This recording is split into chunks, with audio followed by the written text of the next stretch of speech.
കൊച്ചിയിൽ നിന്ന് ഫ്ലൈറ്റിൽ വന്നുകൊണ്ടിരിക്കുമ്പോഴാണ് ഈ വാർത്താ സമ്മേളനം നടത്തിയിട്ടുള്ളത്. അതിന്റെ വിവരങ്ങളൊക്കെ പരിശോധിച്ച് ആവശ്യമായ നിലപാട് പാർട്ടി സ്വീകരിക്കും. ഇന്നലെ പറഞ്ഞതിന്റെ അതേ ഭാഗമാണ് ഇന്നും വിശദീകരിക്കാനുള്ളത്. ഇടതുപക്ഷ ജനാധിപത്യ മുന്നണി ഗവൺമെന്റിനും പാർട്ടിക്കുമെതിരായി വലതുപക്ഷ മാധ്യമങ്ങളും പ്രതിപക്ഷ രാഷ്ട്രീയ പ്രസ്ഥാനങ്ങളും പറയുന്നതിനോടൊപ്പം ചേർന്ന് പാർട്ടി വിരുദ്ധ ഗവൺമെന്റ് വിരുദ്ധ നിലപാട് സ്വീകരിക്കുന്ന സമീപനം ആവർത്തിക്കരുത് എന്ന് ഇന്നലെ പറഞ്ഞതാണ്.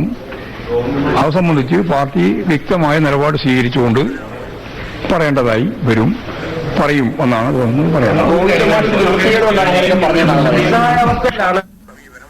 Party secretary നിസ്സാവസ്ഥയിലാണ്. കോടിയേരി ഉണ്ടായിരുന്നെങ്കിൽ ഈ ഗതി വരില്ലായിരുന്നു. ഇതൊരു ഗുരുതരമായ ആരോപണമല്ലപ്പോ? ഒരു ഗുരുതരവുമില്ല, ഒരു ഗുരുതരമായ ആരോപണവുമില്ല.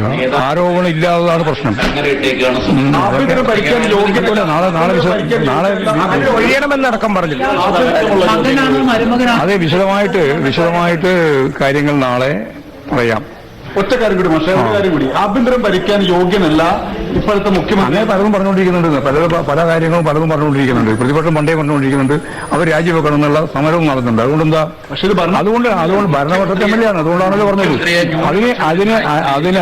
അതിന് അനുവദിക്കരുത് എന്ന് അദ്ദേഹത്തോട് പറഞ്ഞപ്പോൾ വീണ്ടും അതേ രീതിയിൽ തന്നെ ആവർത്തിച്ചുകൊണ്ടിരിക്കുന്നു.